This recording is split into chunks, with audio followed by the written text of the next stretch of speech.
तो नमस्कार।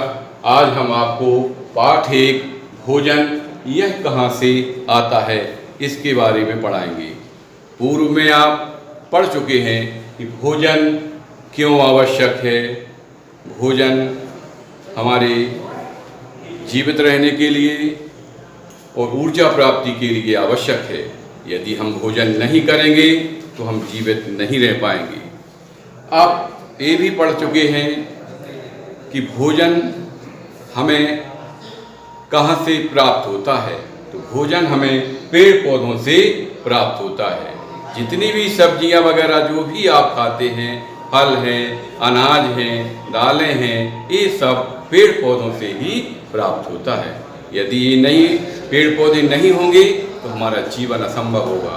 यदि आप कह सकते हैं कि भोजन कौन बनाता है, मम्मी जी बनाती हैं या भैया बनाते हैं, नहीं, भोजन जो पेड़ पौधों से मिलता है उससे ही मम्मी पापा सब जो है बनाते हैं। अब हम अपने मूल विषय पे आ जाते हैं यहाँ इसके बाद से कि हमारे भोजन स्रोत क्या है, कहाँ से प्राप्त होता है। भोजन हमें मुख्य स्रोत है जो भोजन का, ये पेड़ पौधे ही हैं। यदि हम दूसरा प्रश्न है, हम पौधे का कौन सा खाद्य पदार्थ के रूप कौन सा भाग खाद्य पदार्थ के रूप में उपयोग करते हैं। तो जड़, तना, पत्तियां और पुष्प को ही हम खाते हैं। अब कैसे? कुछ खाई जाने वाली जड़ों के नाम लिखिए। तो कुछ खाई जाने वाली जड़ हैं गाजर, मूली, शलजम, चुकंदर आदि। अब अगला प्रश्न आता है सीताफल।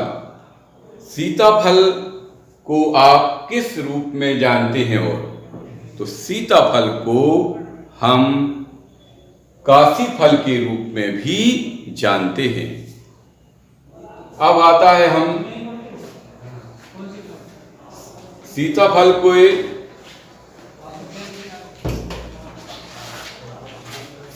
को किस रूप में खा सकते हैं। सीताफल या काशी फल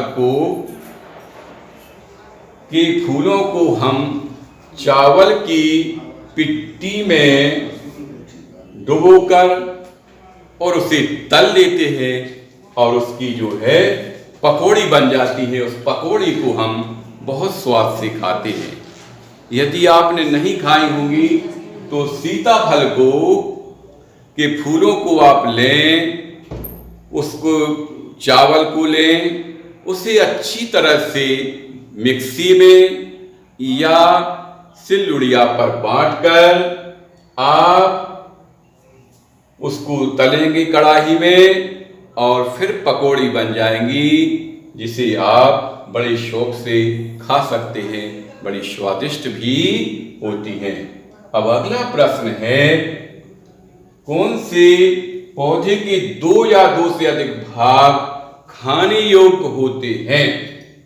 तो उत्तर है अपना सरसों के बीज से हमें तेल प्राप्त होता है जिसे हम खाते हैं।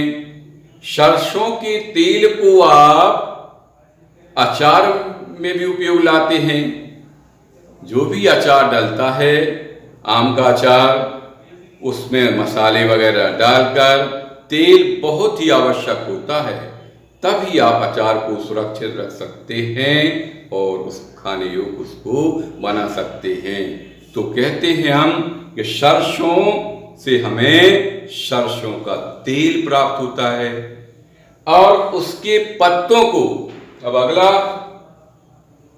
एवं इसकी पत्तियों का उपयोग हम सब्जी के रूप में, साग के रूप में उपयोग कर सकते हैं। तो ये दोनों उपयोग हो गए। पहला हो गया उपयोग कि तेल प्राप्त, इसके बीजों से तेल प्राप्त होता है। तेल को हम खाते हैं, पुड़ी भी बना सकते हैं, उसकी अचार में भी उपयोग होता है। और उसकी सरसों की पत्तियों को हम सब्जी के रूप में खा सकते हैं। ये सब्जी अपने यहाँ तो मध्य प्रदेश में कम प्रचलित है। राजस्थान तरफ इसकी सरसों की साग बहुत प्रसिद्ध है। इसे लोग बड़े स्वाद से खाते, राजस्थानी भोजन में सम्मिलित होती है। ये सरसों की साग, मक्के की रोटी बहुत ही स्वादिष्ट लगती है। ये पौष्टिक भी होती है। अब हम जो है आगे और पढ़ेंगे इसमें कि जो आप किसान के बेटे हैं, बहुत से लोग, भारत कृषि प्रधान देश है, तो उसमें अच्छे बीजों का चयन आप कैसे करेंगे। तो हमारा प्रश्न है कि बीज हमें क्यों आवश्यक हैं, जिन्हें किसान लोग संभाल कर रख देते हैं। तो प्रश्न आता है यहाँ कि अच्छे बीजों की पहचान क्या है।